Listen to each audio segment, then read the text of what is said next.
Hello all, welcome back to Made Legally. In this series, we will be covering Rajasthan Court Fees and Suits Valuation Act 1961. This is very important act for your prelim examination. As you all know, Rajasthan Judicial Services की notification out हो चुकी है. From 1st March till 30th of March, you have the time to fill the form. और आपको पता ही होगा कि काफ़ी सारे न्यू एक्ट्स एड ऑन हुए, जिनमें से Rajasthan court fees and suits valuation act एक नया न्यूली एडेड एक्ट है.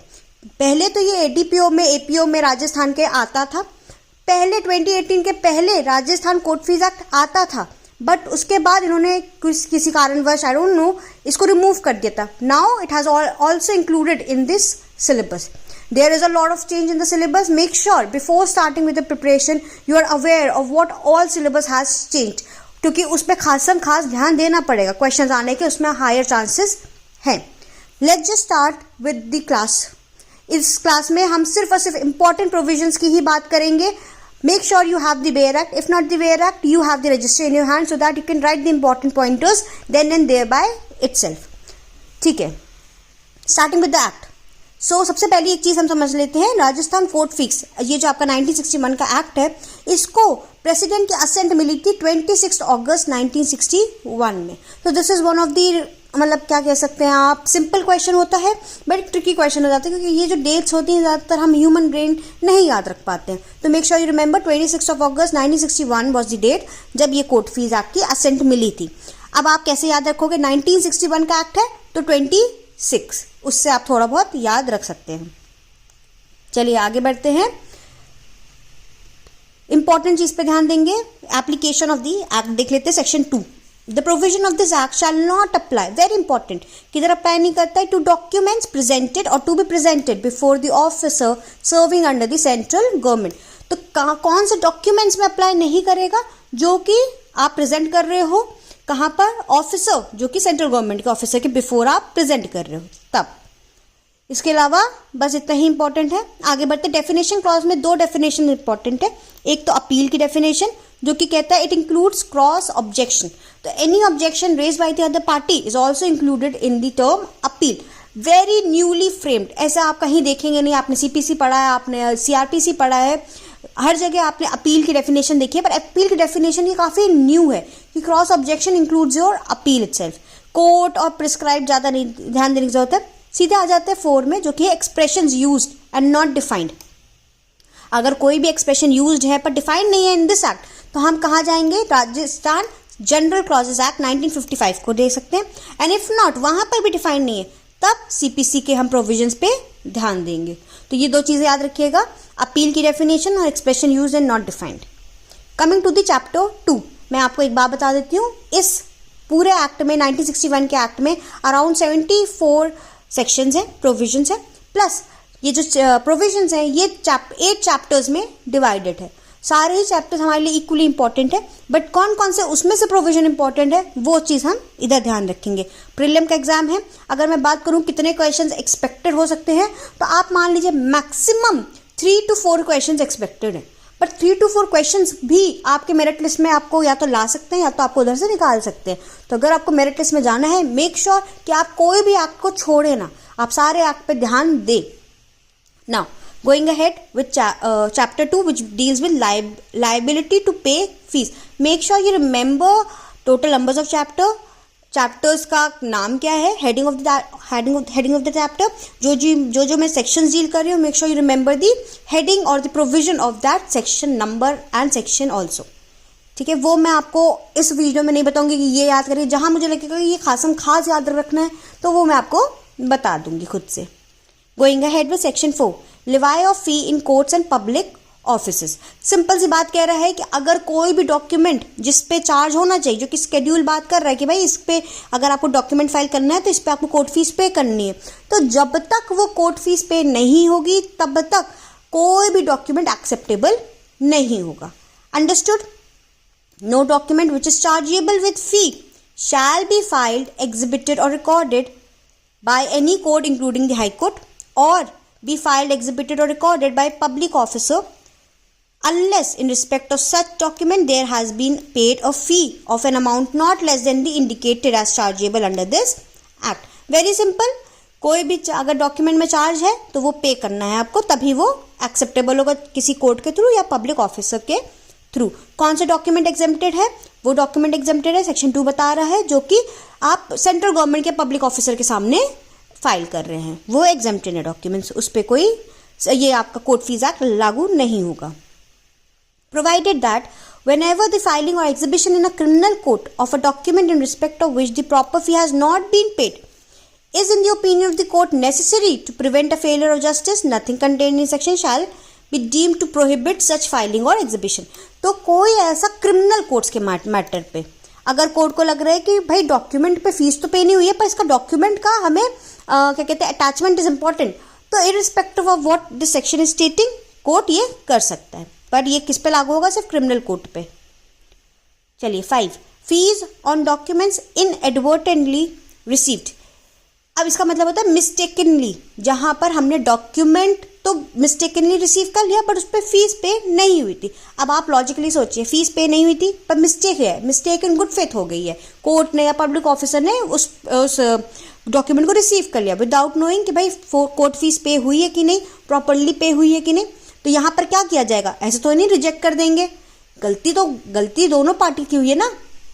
इस सिचुएशन में जब क्या करेंगे? In discretion at any time allow the person by whom such fees payable to pay the fees or part thereof. कम ज्यादा जैसी भी फीस होगी तो हम on the discretion of the court या पब्लिक ऑफिसर समय देगा थोड़ा कि भाई इतने समय में ऑन द फिक्स टाइम आप ये फीस को पे कर दीजिए।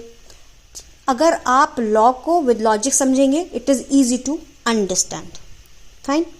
Now 6 talks about multifarious suit. Multifarious suit मतलब जहां पर different causes of action, different reliefs होती है। ये section 6 is very important for you, very important, ये मार्क कर लीजिएगा आप। चलिए, in any suit in which separate and distinct reliefs are sought, जहां पर सेपरेट और डिस्टिंक्ट रिलीफ्स हैं based on the same cause of action, then the plaint shall be chargeable with the aggregate value of the reliefs। अगर same cause of action पे different relief sought है तो aggregate पे हम relief अपनी claim कर सकते हैं। Provided if a relief is sought only as an ancillary to the main relief shall be chargeable only on the value of the main relief. अगर main relief से एंसिलरी, जैसे कि कहा जा रहा है कि भाई मुझे तो पोजेशन चाहिए प्लस मुझे रेंट भी चाहिए, जो कि ये रह रहे थे, मीन प्रॉफिट भी चाहिए मुझे, मीन प्रॉफिट मीन रेंट चाहिए, तो उस सिचुएशन में ये एंसिलरी रिलीफ होगी टू द मेन रिलीफ। इस सिचुएशन में जो मेन का रिलीफ का जो हमारा क्लेम है उतना ही वैल्यू होगी। Where more reliefs than one are based on the same cause of action, then the highest of the fee, highest जो भी आपका रिलीफ होगा उस पर लिवाय होगा आपका fees. Where a suit embraces two or more distinct and different cause of action and separate reliefs are sought based on them.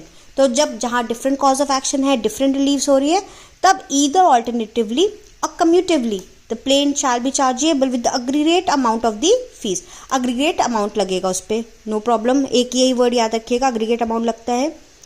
Provided that where the cause of action in respect of relief claimed alternatively against the same person arise out of the same transaction, the plain shall be chargeable only with the highest of the fees chargeable। अगर alternative relief मांग रहे हो same transaction related तो भाई highest वाले पे ही लगेगा, दोनों पे कैसे लग सकता है? क्योंकि ऑल्टरनेटिव रिलीफ में हमको तो कोई एक ही रिलीफ मिलेगी ना, तो कोर्ट हमसे दोनों की क्यों लेगा? तो उसमें हाईएस्ट फी चार्ज होगी जो भी आपका क्लेम होगा उसके मुताबिक।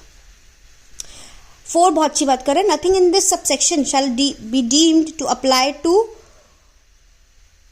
conferred power upon a court under rule 6 of order 2 of CPC। तो ये याद रखिएगा, order 2 rule 6 of CPC does not apply to this provision। और 5 कहता है कि same provisions will apply to appeals, applications, petitions and written statements। तो not a big deal, ये आप याद भी नहीं रखेंगे तो भी चल जाएगा। Section 7 is very important, it talks about determination of market value. So अगर कोई आप इमूवेबल प्रॉपर्टी कोई क्लेम कर रहे हैं तो कैसे डिटरमाइन करेंगे मार्केट वैल्यू क्या होगी, क्योंकि मार्केट वैल्यू पे ही हमारी फीस चार्ज होती है।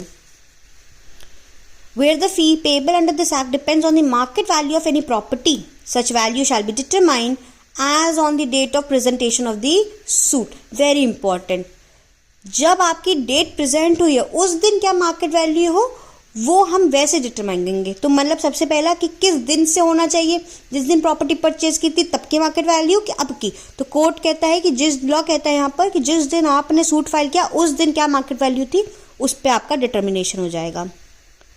फिर आ जाते हैं सीधे नीचे, the market value of land in suits falling under, ये अब सेक्शन आया देखिए, अगर where the rent in respect of such land has been settled, जहां पर रेंट सेटल्ड है तब 25 times the rent, and where the rent is not settled तब 25 times the rent rate sanction during the last settlement for similar land in the neighbourhood.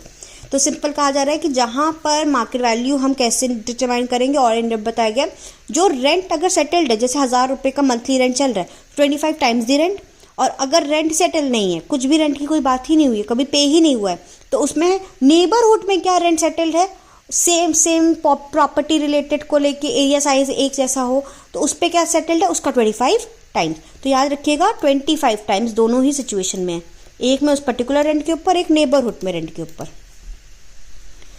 8 कहता है कि भाई set of और काउंटर क्लेम में भी आपके सेम ही फीस चार्जेबल होती है। ये क्वेश्चन आता है, बिल्कुल आता है। सेक्शन 8 याद रखिएगा, क्या सेट ऑफ और काउंटर क्लेम पे फीस लगती है, तो बिल्कुल लगती है। कोर्ट फीस अप्लाई करती है आपकी काउंटर क्लेम और सेट ऑफ में। 9 कहता है documents falling under 2 or more descriptions, a document falling within 2 or more descriptions where the fees chargeable thereby are different, जहां पर डॉक्यूमेंट 1-2 से ज्यादा डिस्क्रिप्शन में है, फीस डिफरेंट है, तब हाईएस्ट फीस अप्लाई करेगी। वेरी सिंपल, ठीक है। Provided that where one of such description is special and other general, तो ऑब्वियसली किस पे, स्पेशल वाले पे। अगर एक स्पेशल है एक जनरल कैटेगरी पे, तो हम स्पेशल कैटेगरी वाली फीस यहाँ पर लागू कर लेंगे। सेक्शन नंबर याद नहीं करने की जरूरत है, बट एक ये चीज अपने माइंड में रखने की जरूरत है, very logical. Moving ahead with chapter 3, determination of fees. Section 10 states, statement of particulars of subject matter of suit and plaintiff's valuation thereof. In every suit in which the fee payable on the plaintiff depends on the market value of the subject matter of the suit. तो किसी भी फी जो अगर हमको फी निकालनी है वो कैसे डिपेंड कर रही है, वो प्लेंट के जो सब्जेक्ट मैटर है उस पर डिपेंड कर रही है। The plaintiff shall file with the plaint a statement in the prescribed form of particulars of the subject matter and his valuation thereof. अगर मैं क्लेम कर रही हूँ कि मेरा मोबाइल मुझे रिकवर करना है, तो अब मोबाइल के सब्जेक्ट मैटर पे फीस लगेगी, तो हमें बताना पड़ेगा कि जो मोबाइल की अभी की जो मार्केट वैल्यू है क्या है, सब्जेक्ट मैटर का वैल्यूएशन कितना है। इन माय आइज जब मैंने लिया था तब हो सकता है कि वो 10,000 का हो, बट अभी क्या वो 1,000 का है, 2,000 का है, ये चीज मुझे लिखनी पड़ेगी, important. Okay, decision as to proper fee. अगर कोई भी डाउट हो रहा है कि प्रॉपर फी पे हुई है कि नहीं हुई है, तो कौन डिसीजन लेगा, वो यहाँ चीज बताई गई है। In every suit institute in any court the court shall before ordering the plaint to be registered. तो भाई अगर किसी कोर्ट में सूट फाइल हुआ है, दिक्कत आ रही है कि भाई क्या फी पे करनी है, तो कौन डिसाइड करेगा? It is the court who is having the power and right to decide upon the fees. Fees decide करना है सबसे पहले, और फिर उसके बाद प्लेंट को रजिस्टर करना है। अंडरस्टूड? सबसे पहले वही कोर्ट अपना फीस डिसाइड करता है। डिफेंडेंट के पास अपॉर्चुनिटी है कि वो प्लीड कर सकता है, वो कोई भी ऑब्जेक्शंस रेज कर सकता है as to the decided fees. इससे ज़्यादा इसमें कुछ इंपॉर्टेंट है नहीं मेरे ख्याल से, तो अब हम ऐसे ही इसको छोड़ देंगे, बस हम एक पॉइंट पढ़ेंगे इसका। हाँ जी, एक चीज़ यहाँ कही, all questions arising on such pleas shall be heard and decided before the hearing of the suit as contemplated by order 18 in the first schedule to CPC. तो ऑर्डर 18 के अकॉर्डिंगली आपका चीज़ें डिसाइड होंगी। ये जो जितना भी सीपीसी के प्रोविजन या रेफर किए जा रहे हैं, मेक श्योर यू रिमेंबर दोस्त, क्योंकि कहीं ना कहीं कल हो सकता है प्रीलिम में पूछ लिया जाए। मेंस में तो चांसेस बहुत ही कम होते हैं, प्रीलिम में चांसेस थोड़े हाई हो जाते हैं। अब 4 कह रहा है 4A, whenever a case comes upon before a court of appeal, it shall be lawful for such court, either on its own motion or on application, to consider the correction of the order passed by the lower court. अगर lower court ने कोई दिक्कत की थी तो वही appellate court ही उस चीज को डील करेगा। Fine. If the court of appeal decides that the fee paid in the lower court is not sufficient, अगर डिसाइड ये करता है after taking into consideration the facts and circumstances कि कोर्ट फीस जो पे हुई थी वो सफिशिएंट नहीं थी, तो क्या कहा जाएगा भाई कि डेफिसिट को पे करो। ठीक है, पे द डेफिसिट। अगर ये कहा गया है if the deficit fee is not paid with in the time fixed, तो यहाँ कोई टाइम नहीं लिखा है, बट टाइम फिक्स में डेफिसिट फी नहीं पे हुई, तो क्या होगा, सूट विल बी डिसमिस्ड। सही बात है कि नहीं? ठीक है, okay, sorry, and the default in respect of the relief which has been dismissed by the lower court. तो यहां पर सॉरी, वो डिसमिस क्यों होगा? appeal shall be dismissed, suit will not be dismissed, the appeal shall be dismissed, but if the default is in respect of a relief which has been decreed by the lower court, अगर relief को ही decree कर दिया गया है, अब तो dismiss नहीं हो सकती अपील। अब इस सिचुएशन में डेफिसिट जो होगा वो रिकवर होगा as if arrears of the land revenue. मैं आपको फिर से बता दे रही हूँ, अगर डेफिसिट अमाउंट को फी पे नहीं की गई, तो या तो अभी जब अगर कोई रिलीफ पास नहीं हुआ है और सिर्फ issue upon the on the fees चल रहा है, तब एपेलेट कोर्ट उसको डिसमिस कर देगी, सूट को, अपील को डिसमिस कर देगी। But there is a situation जहां पर रिलीफ क्लेम्ड हो गई है, रिलीफ डिक्री कर दिया है लोअर कोर्ट ने, अब फीस का कोई प्रॉब्लम आ रहा है, तब क्योंकि डिक्री हो गया है रिलीफ का, क्या राइट सेटल्ड हो चुके बिटवीन द पार्टीज, तो यहाँ पर डिसमिस तो नहीं हो सकता, ना रिजेक्शन हो सकता। अब यहाँ पर सिंपली हो सकता है कि as arrears of the land revenue collector को बोला जाएगा कि जाओ कलेक्ट करो एज पर सीपीसी में collector has responsibility to collect the court fees as if it is an arrears of the land revenue. ठीक है, और अगर एक्सेस है तो रिफंड के लिए बोला जाएगा। Correct, no problem.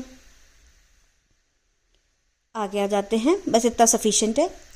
Section 12, additional fee on issues framed. अगर डिफरेंट इश्यूज फ्रेम्ड में एडिशनल फी के लिए क्या कहा जाएगा, भाई एडिशनल फीस है तो आप पे करिए उसको, है ना, और तो कुछ है ही नहीं। तो इस चीज को हम ये सेक्शन 12 को छोड़ देते हैं, not so important. 13, relinquishment of portion of claim. अगर मान लीजिए एडिशनल फी की बात हुई कि आपके इश्यूज बहुत सारे रिलीफ्स हैं, तो आपने जो 1000 रुपये दिया है, अब आपको 500 रुपये और देना है, एडिशनल फीस लग रही है, तो पार्टीज के पास राइट है कि वो चाहे तो अपना पार्ट और पोर्शन ऑफ द क्लेम्स को रेलिंक्विश कर सकते हैं, मतलब खत्म कर सकते हैं कि भाई मैं 500 रुपये एक्स्ट्रा क्यों दूँ, एक काम करते हैं मैं रिलीफ को ही अपना कम कर लेता हूँ, मैं रिलीफ कर लूंगा तो मुझे एडिशनल फीस पे नहीं करनी पड़ेगी। ठीक है, a plaintiff who has been called upon to pay additional fee may relinquish a part of the claim and apply to have the plaint amended so that the fee pay would be adequate। जितनी फी पे हुई थी वो adequate हो जाए, ये right है। यहाँ पर कुछ नहीं हो सकता है कि कब क्या, जिस समय भी आपको लग रहा है ये आप कर सकते, अमेंड कर सकते हैं, but with in the reasonable time period. ऐसे नहीं कि बाद में आप बिल्कुल लेटर स्टेज में जाके आप ये चीज़ बोल रहे हो। Section 14, fee payable on written statement. Where fee is payable under this act on a written statement filed by a defendant, the provision of section 11 shall apply। Section 11 था हमारा ये वाला, प्रॉपर तरीके से जो हर चीज बता रहा था क्या क्या डिसीजन होगा प्रॉपर कोर्ट का, ये अप्लाई करेगा in the case of your written statement. Appeals में भी यही कह रहा है कि 10 to 13 will apply, mutatis mutandis, मतलब as it is will apply to section 10 to 13। थोड़े बहुत जो चेंजेस हैं आप वो कर सकते हैं। सेम गोज फॉर एप्लीकेशंस, ये सब ऐसी सेक्शंस हैं, आप ये नहीं पढ़ोगे तो भी चल जाएगा। Section 17 very important, court fee examiners. कौन इसको अपॉइंट करता है? Court fee examiners are the officers of the court. Who appoints them? It is the high court who may depute officers to court fee as to court fee examiners. उनका duty क्या होगा, उनका power क्या है, उनका right क्या है? They have to inspect the records of the subordinate courts कि प्रॉपर फी पे हुई है कि नहीं है, ये कोर्ट फी एग्जामिनर्स का काम है। हाई कोर्ट इनको अपॉइंट करते हैं। ठीक है, correctness of the representation made on the order passed by the courts in question relating to the valuation of the subject matter and sufficiency of the fee. इतना बस आप याद रखिएगा। चलिए अब आगे बढ़ते हैं। 18, वही इन्हीं की बात चल रही है, inquiry and commission. For the purpose of deciding whether the subject matter of the suit or the proceedings has been properly valued, whether fees paid is sufficient, the court may hold an inquiry as it considers proper and if it thinks fit, issue a commission to any proper person directing him to make such local or other investigation। तो यहाँ पर दो चीजें अलग हैं। Inquiry and commission कौन कर सकता है? कोर्ट भी कर सकता है, और कोर्ट उसके लिए कमीशन अपॉइंट कर सकता है। करेक्ट। एक पर्सन को अपॉइंट कर देगा, और कोर्ट फी एग्जामिनर का काम है कि हाई कोर्ट उनको सबऑर्डिनेट कोर्ट्स की फ़ी प्रॉपरली पे हुई है कि नहीं, करेक्ट वैल्यूएशन हुआ है कि नहीं, ये चीज़ें देखनी है और रिपोर्ट उसकी सबमिट करनी है। Section 19 not so important, notice to the state government, ये कोई इंपॉर्टेंट नहीं है। सिंपल सा ये कहा गया है कि अगर किसी समय जब हम वैल्यूएशन कर रहे होंगे तो कोर्ट स्टेट गवर्नमेंट के भी लोग हैं, मतलब मान लीजिए स्टेट गवर्नमेंट भी पार्टी है, तो उनको नोटिस दिया जाएगा as to the valuation of the suit and they will become part to the suit, not so important. Chapter 4 computation of fee, fee how reckoned, simple सी बात कही गई है कि इस चैप्टर में चैप्टर 6 में चैप्टर 8 में शेड्यूल 1 एंड 2 को आप रेफर कर सकते हैं अगर आपको फी को रेकन करना है, रेकन मतलब डिटरमाइन करना है। 21 suits for money, very important. In case in a suit for money, जो कि आप डैमेजेस, कॉम्पनसेशन, अरियर्स, मेंटेनेंस, एन्यूटीज, ये सब कुछ एग्जांपल्स हैं कि कौन से होते हैं सूट फॉर मनी वाले सूट। तो यहाँ पर जितना क्लेम करा गया है उसके बेसिस पे आपका सूट होगा। अगर पर ये एक इंपॉर्टेंट चीज़ कही गई है जो कि आप देख सकते हैं कि इंसर्टेड है बाय 1990 अमेंडमेंट एक्ट। तो इसमें क्या कहा गया है कि in case there is an action for the suit for damages under fatal accident act, तो यहाँ पर फिक्स्ड फी है ₹10 की, ठीक है, fixed fee of ₹10 to be paid.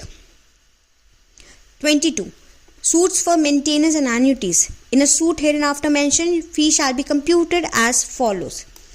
In a suit for maintenance, the amount claimed payable for 1 year, on the amount claimed to be payable for 1 year. Suit for maintenance है तो किस पे फीस लगेगी, पूरा 1 साल के पेएबल अमाउंट पे। अगर for the suit for enhanced और रिडक्शन ऑफ मेंटेनेंस है तो the amount by which the annual maintenance sought to be enhanced और रिड्यूस, तो जितना एनहांस और रिड्यूस हो रहा है मेंटेनेंस उसके ऊपर लगेगी। In case of suit for annuities or other sums payable periodically on 5 times the amount claimed to be payable for 1 year, तो जनरली मेंटेनेंस में पूरे 1 साल के अमाउंट पे, जितना एनहांस और कितना हम कम कर रिडक्शन उस पे अमाउंट पे, और एन्यूटीज हैं या कोई पीरियोडिकल पेमेंट है तो 5 times the amount claimed to be payable for 1 year में लगेगी।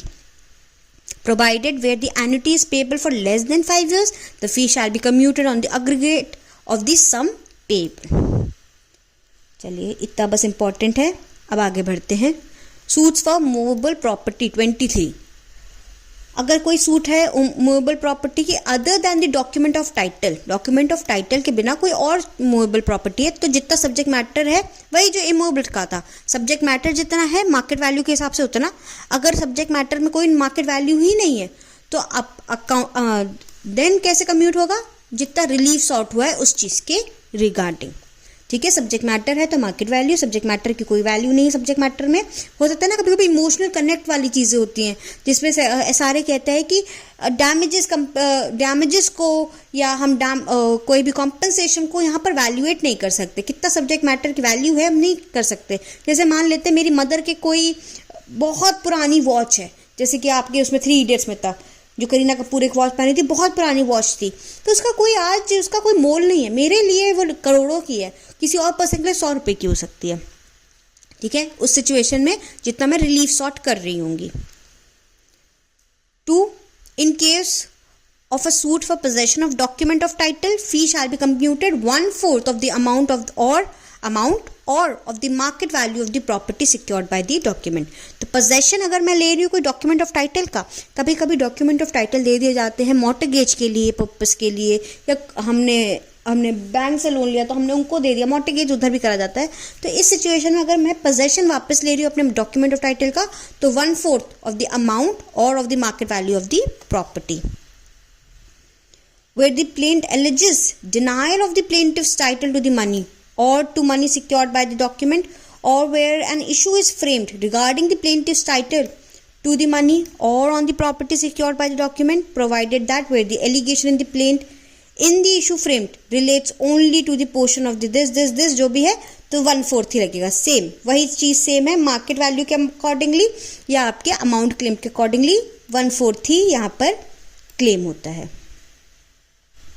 चलिए आगे बढ़ते हैं। सूट्स फॉर डिक्लेरेशन, प्लीज़ आप ये सब पढ़ लेना, ये सब बहुत इंपॉर्टेंट है, बहुत रट्टाफिकेशन है इसमें। अगर डिक्लेरेशन और पोजेशन मांगा जा रहा है तो मिनिमम फ़ी 20 रुपये की, अगर डिक्लेरेशन और उसके साथ इंजंक्शन भी क्लेम किया जा रहा है, तो मिनिमम फी 20 रुपीज़ की, मैंने अभी मिनिमम फी 20 रुपीज़ ही कहा ना, तो दोनों में 20 रुपीज़ है।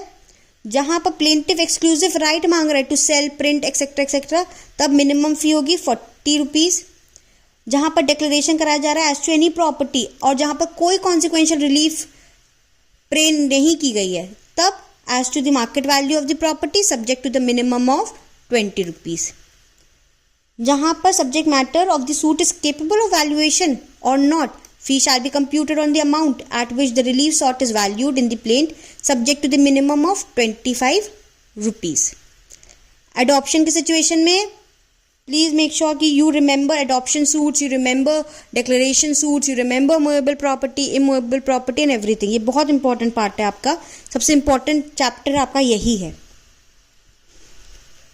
तो in a suit for declaration in respect of the validity or invalidity of an adoption और द फैक्टम ऑफ द अडॉप्शन, अगर कोई सूट फाइल कर रहा है अडॉप्शन को प्रूव डिसप्रूव करने के लिए, तब where the market value of the property involved in और affected by the relief is ₹5,000 और less, ₹50, ₹5,000 exceeds 5,000 but does not exceed 10,000, ₹100 and exceeds 10,000 then ₹500।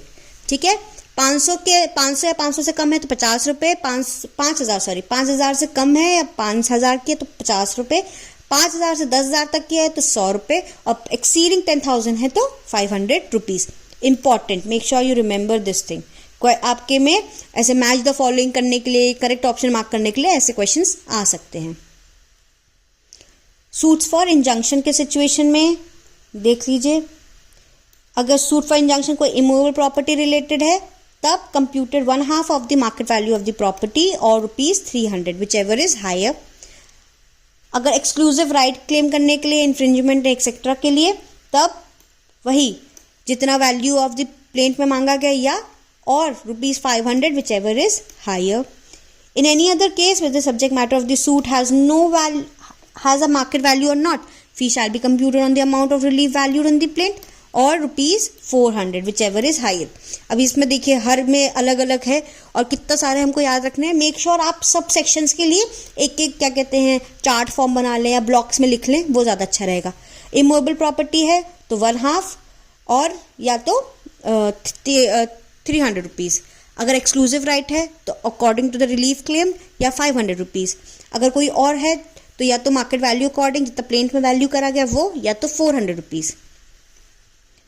Suit for trust property, जहाँ पर पोजेशन या joint possession of trust property और for declaratory decree मांगा गया है, तब इस सिचुएशन में क्या होगा, shall be computed on 1/5 of the market value of the property subject to the minimum fee of ₹200 और where the property has no market value on the ₹1,000।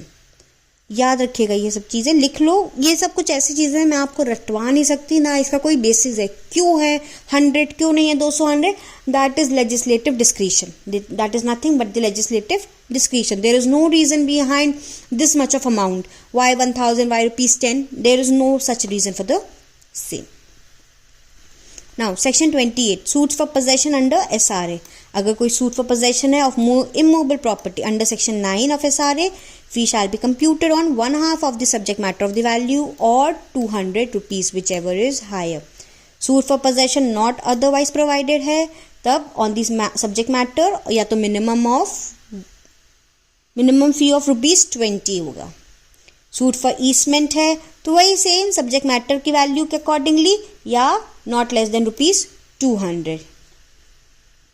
Preemption suit में shall be computed on the amount of the consideration for the sale which the preemptor seeks to avoid or for the market value of the property sold whichever is less। very important, यहाँ पर क्या कहा गया, दो चीज़ें कही गई है। कैसे कंप्यूट करोगे, जितना कंसिडरेशन प्रीएम्प्टर, प्रीएम्पशन सूट्स क्या होते हैं जहाँ पर आप कहते हो कि I have a first right to purchase some property, being the relative, being the neighbour, you have the first right. ये हिंदू लॉ में भी कॉन्सेप्ट है, मुस्लिम लॉ में भी कॉन्सेप्ट है, to purchase the immovable property.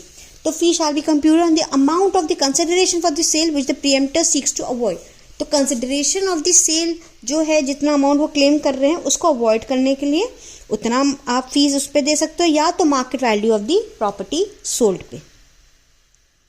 32 suits for mortgages. In a suit to recover the money due on mortgage shall be computed on the amount claimed where in a suit the holder of the prior mortgage or charge is impleaded and he pays in his written statement that the amount due has been on his mortgage or charge has been determined and the decree contains a direction for the payment shall be payable on the written statement computed. देखिए अब ये वाला part इतना कोई important नहीं है क्योंकि बहुत जनरल चीज़ें बोल रहे हैं, कुछ बहुत ऐसे नहीं बोल रहा है जो कि प्रीलिम.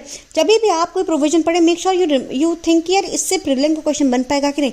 इस पार्ट से कोई प्रीलिम का क्वेश्चन बनता नहीं है. बस अब ये क्लॉज 1 याद रखिएगा कि अगर रिकवरी ऑफ मॉर्टगेज हो रहा है तो computed on the amount claimed. और कौन सा डील कर रहा है section 32 deals with this same. If you want you can merely read this section, but if I will say this is not so important for your prelim examination. काफी बड़ा section भी है तो make sure you read once.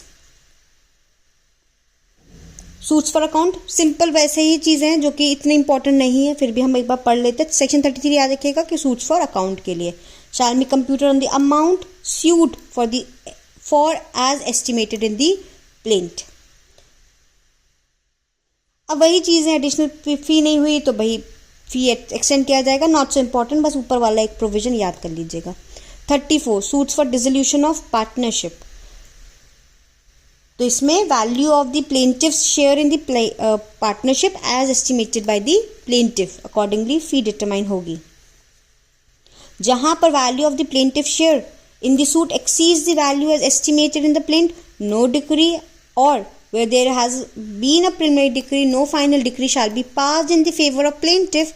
No payment shall be made out of the assets of the partnership, and no property shall be allotted towards the plaintiff unless this difference between the fees actually paid and the fees that would have been payable has been so ascertained is paid. बिल्कुल simple सी बात है. अगर fees में कोई भी लोचा आ रहा है कम ज्यादा तो आप एडिशनल फी पे करिए, तभी चीजें आगे बढ़ेगी. तब तक कोई भी डिग्री पास नहीं हो सकती.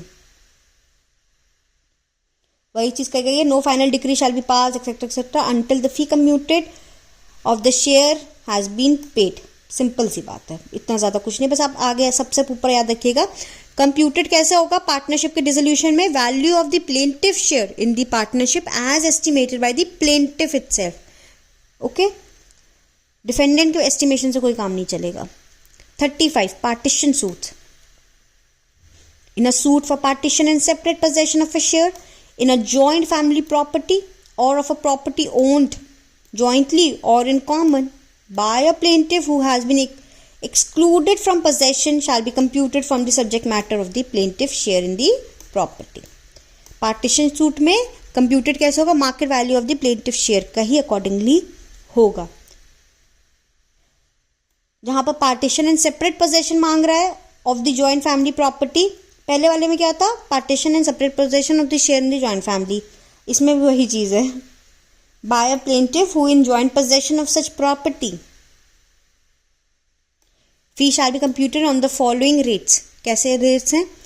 ₹30 if the value of property of the plaintiff share is ₹5,000 or less, ₹100 if it is above 5,000 but does not exceed 10,000, and ₹200 if does not exceed the value of if such exceeds the value of 10,000. Make sure you remember this chart. जहाँ पर भी एक किया आता है, ये CPC में भी इम्पोर्टेंट था और यहाँ पर भी उतना ही इम्पोर्टेंट रोल प्ले कर रहा है. अब आ जाते हैं सीधे 36 में. Suit for joint possession. जहाँ पर joint possession of joint family property मांगी जा रही है और ऑफ प्रॉपर्टी ओन जॉइंटली और इन कॉमन, तो इसमें क्या होगा? Market value of the plaintiff shares के अकॉर्डिंगली होगा. 37 administration suits. In a suit for the administration of an estate, fee shall be levied on the plaintiff at the rate specified under section 45. तो आगे पढ़ने से अच्छा है, इतना ही इंपॉर्टेंट हमारे लिए. हम सीधे 45 पे जंप इन करते हैं और देखते हैं 45 क्या बात कर रहा है. जहां पर कहा जा रहा है सूट्स के लिए जहां पर अदरवाइज नॉट प्रोवाइडेड है तो fee shall be computed on this rates. तो ये बहुत इंपॉर्टेंट आपके लिए सेक्शन 45 बन जाता है, क्योंकि यहाँ पर एक जनरल फी का डिस्क्रिप्शन दिया है कि किन सूट्स के लिए दिया है, नहीं दिया है. जिनके लिए नहीं दिया है आप ये प्रोविजन अपनाओ, जिनके लिए दिया है तो वो प्रोविजन ही लगेंगे. Is less than 1,000 ₹10, not less than 1,000 but does not exceed 3,000 ₹30. देखो 1,000 में 10 3,000 तक का होगा तो 30, 3,000 से 5,000 तक का है तो ₹100, 5,000 to 10,000 तक का है तो 200, एक्सीड 10,000 है तो ₹300. Make sure you remember this chart. Easy to remember, पर आपको लिखना पड़ेगा। कोर्ट फीस एक्ट थोड़ा डिफिकल्ट इसीलिए बन जाते हैं क्योंकि इसमें काफ़ी सारी नंबरिंग है जो कि हम लोग भूलने के उस पर हो जाते हैं। बट अगर हम सिर्फ मुद्दे की बात पढ़ें, ज़्यादा इधर उधर ना भटके, तो चीज़ें ईजी भी हैं। I want you all to write this down in a register. Never think that it will go away only simply marking it in the BARE Act. It will not help you. At the end of the day, you are required to write it down somewhere. So make sure you write it down. अभी समय है, अभी कर लो। अभी notification नहीं आई है कब exam होना है, तो समय है। जिस दिन नोटिफिकेशन आ गया उस दिन समय नहीं रहेगा, आप पैनिक ही करते रह जाएंगे। चलिए 38 suits for cancellation of decree. In a suit for cancellation, तो इसमें क्या होगा, for the decree of money or for other property having a money value or other document purpose to create etc. fee shall be computed on the value of the subject matter of the suit, and such value shall be deemed to be, if the whole decree or document is sought to be cancelled, the amount or value of the property जिसके लिए पास हुआ है was executed if the part कुछ cancelled हो रहा है, पूरा part हो रहा है तब तो ठीक, जितने पार्ट आपके लिए कैंसिल कर रहे हो उस पर, तो जिस चीज़ के लिए आप क्लेम कर रहे हो उसके सब्जेक्ट मैटर पे ही आपकी फीस लगेगी, एक्स्ट्रा कोई फीस पेबल नहीं होती है। चलिए अब वो प्रोविजन छोड़ दीजिए, आगे आ जाइए। 39 suits to set aside attachment. Suit to set aside an attachment by civil और रेवेन्यू कोर्ट, मूवेबल या इमूवेबल, जो भी इंटरेस्ट को सेट ऑफ करना चाह रहे हैं उसमें आपका कितना लगता है, shall be computer on the amount for which the property was attached और on 1/4 of the market value of the property attached, whichever is less. Very important. जितना अमाउंट आप प्रॉपर्टी का है उस पर जितना अटैच करा है, या तो आपका 1/4 of the market value of the property attach पे आपकी फीस लगेगी। सेम चीज़ कही गई है। सेक्शन 45 को आप प्रेफर कर सकते हैं फॉर अदर सूट जो कि यहाँ नहीं दिए गए हैं। Section 40 suit for specific performance. इससे पहले हमने स्पेसिफिक रिलीफ देखा था, अब स्पेसिफिक परफॉर्मेंस के लिए। जहाँ पर कॉन्ट्रैक्ट ऑफ सेल के लिए है तो अमाउंट ऑफ कंसिडरेशन पे, जहाँ कॉन्ट्रैक्ट ऑफ मॉर्टगेज है amount agreed to be secured by the mortgagee उस पे। In case of contract of lease है computer on the aggregate amount of the fine और प्रीमियम, जितना पे हो रहा है annual rent. Contract of exchange है तो market value of the property sought to be taken in exchange. ये सब चीज़ें आपको याद रखनी है।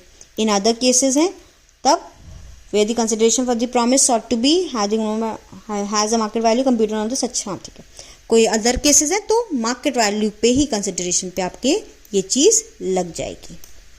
वेरी सिंपल, जिसकी मार्केट वैल्यू है मार्केट वैल्यू पे लगाएंगे, नहीं है तो आपके सब्जेक्ट मैटर पे लगेगी, जितना रिलीफ क्लेम्ड हुए उस पे। Suits between landlord and tenant. In the following suits between landlord and tenant for the delivery by the tenant of the computed of the counter of lease, for the delivery of tenant to the counter of lease, enhancement, delivery, recovery, establishing, जो भी चीज़ें हैं जिसके लिए भी suit file हो रहा है, payable for the next year before the date of presenting the suit, ठीक है। the fee shall be level on the amount of rent on which payable next year before presenting the suit, ठीक है। चलिए अब आगे बढ़ते हैं। Section 42 suit for mean profit. तो अगर कोई मीन प्रॉफिट के लिए कोई सूट फाइल हुआ है, इमूवेबल प्रॉपर्टी रिलेटेड ही होते हैं मीन प्रॉफिट, इतना तो आपको पता ही होगा। तो एक minute, computed on the amount claimed as such profit, तो जितना आपने क्लेम किया उस पर अगर कोई एक्सेस पे कर दिया गया है तब कोई डिक्री पास नहीं होगी जब तक वो एक्सेस अमाउंट ना पे हो जाए, रिफंड हो जाए। वही सेम चीज़ ही घूम फिर के बोली जा रही है। कोई ऐसा कुछ नया नहीं है कि जो मैं नया कह दूं कि ये बिल्कुल नया है, पर जहाँ नई चीज़ें हैं वो हम डील करते रहेंगे। Let's start suits relating to public matters. इसके आने वाला जो प्रोविजंस है वो काफ़ी ज़्यादा हद तक उड़ेंगे ही, थोड़े जैसे अभी भी हमने 1 वर्ड्स में भी बात की है वैसे ही हम बात करेंगे और अपना ये प्रोविजन इस एक्ट को कंप्लीट कर लेंगे। Suits relating to public matters, यहाँ पर suits related to relief under section 91, 92 of CPC है। Fee payable shall be 30 rupees, तो पब्लिक मैटर्स में 30 रुपीज़ की। इंटरप्रीटर सूट में क्या होगा, shall be payable on the plaint at the rate specified under 45, तो 41। इंटरप्रीटर सूट में भी 45 का ही अप्लाई होगा। चलिए अब आगे आ जाते हैं 47 appeals. 46 is not so important. तो कितना पेएबल होगा? Same as the fee that would be payable in the court of first instance on the subject matter of the appeal. भाई सब्जेक्ट मैटर कोई ऐसा तो पहले ही हमने बोल दिया था ऊपर ही कि अपील के केसेस हों चाहे एप्लीकेशन केसेस हो, सेम प्लेन का ही प्रोविजंस अप्लाई होंगे 10 to 13 वाले, तो सेम विल अप्लाई। इतना ज़्यादा इन डेप्थ उसको पढ़ने की जरूरत नहीं है। Chapter 5 talks about valuation of suits. Suit not otherwise provided for, आप देख सकते हैं this is substituted in 1962 section 48 in a suit as to whose value for the purpose of determining the jurisdiction is not otherwise made in this act or in any other law, value for the purpose and value for the purpose of commuting the fee payable shall be the same। तो jurisdiction और fee payable का जो valuation होगा वो same माना जाएगा। Where the suit in a suit where fee is payable under this act at a fixed rate, the value for the purpose of determining the jurisdiction shall be the market value, or where it is not possible to estimate, then it at a money value such amount as the plaintiff shall state in the plaint। तो जितना plaintiff अपनी plaint पे state कर रहा है amount उतना या तो मार्केट वैल्यू के अकॉर्डिंगली आपका हो जाएगा फिक्स्ड। अगर 10 रुपये है कोई फीस तो अब 10 रुपये पर जुरिस्डिक्शन थोड़ी ना डील कर सकते, तो उसके लिए तो हमें मार्केट वैल्यू पे ही डील करना पड़ेगा। Section 49 procedure where objection is taken on appeal or revision that the suit or appeal was not properly valued for jurisdictional purposes। तो objection अगर कोई रेज हो रहा है तब बिल्कुल आप कर सकते हैं, पर कब कर सकते हैं? The objection was taken in the court of first instance at or before the hearing at which the issues were first framed and recorded, or in the lower court in the memorandum of appeal, or the appellate court is satisfied for reasons to be recorded in writing that the suit or appeal was overvalued or undervalued। तो या तो आप objection खुद raise कर सकते हैं तो appellate court भी रेज कर सकता है अगर उसके पास रीजंस हैं उस चीज के लिए। फाइन। अगर ऑब्जेक्शंस कोई लिए गए हैं तो वही सेम मैनर में ले जाएंगे। Shall dispose of the appeal as if there had been no defect of jurisdiction in the court of first instance और लोअर कोर्ट। चलिए इतना इंपॉर्टेंट नहीं है सब चीज़ें, तो हम इसको स्किप कर देते हैं पार्ट को। आ जाते हैं chapter 6 probate letters of administration and certificates of administration. ये भी उतना इंपॉर्टेंट नहीं है बट कुछ चीज़ें इसमें से देख लेते हैं।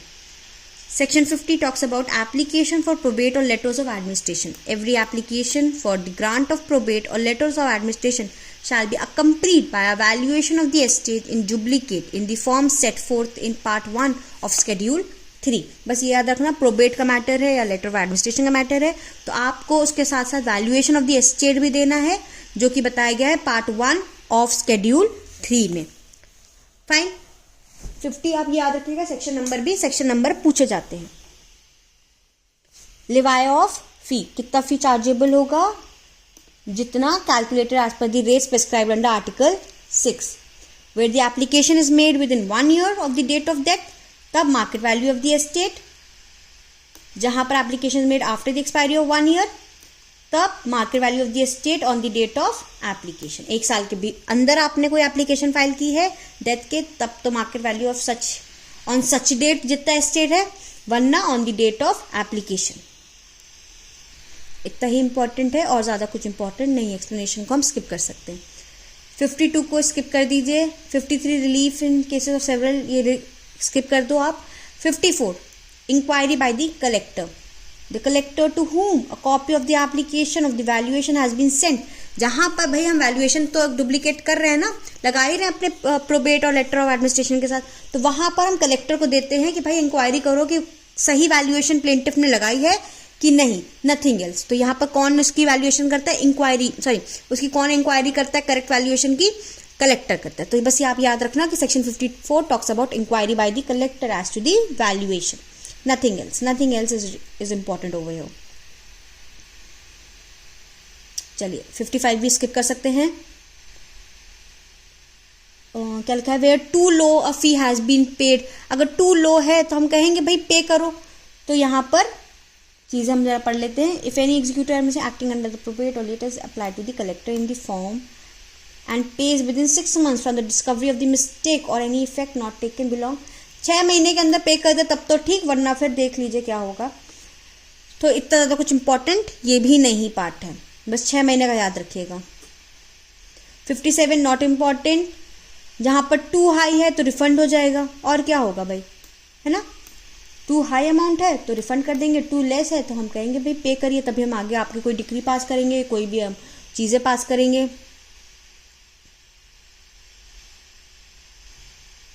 चलिए आगे, recovery of penalties, any excess fee found to be payable by an applicant for probate और लेटर एडमिनिस्ट्रेशन एग्जीक्यूटर्स एक्सेट्रा और on penalty of forfeiture payable by such executor, certificate of, अच्छा, on the certificate of broad revenue be recovered from the executor administration as if arrears of rent. ठीक है, अगर कोई आप नहीं पे करते हैं तो अर्रियर्स ऑफ रेंट की अर्रियर्स ऑफ लैंड रेवेन्यू के तरीके ही रिकवर्ड होगा। ये सब हम पहले भी पढ़ चुके हैं, इसलिए इतना इंपॉर्टेंट नहीं है।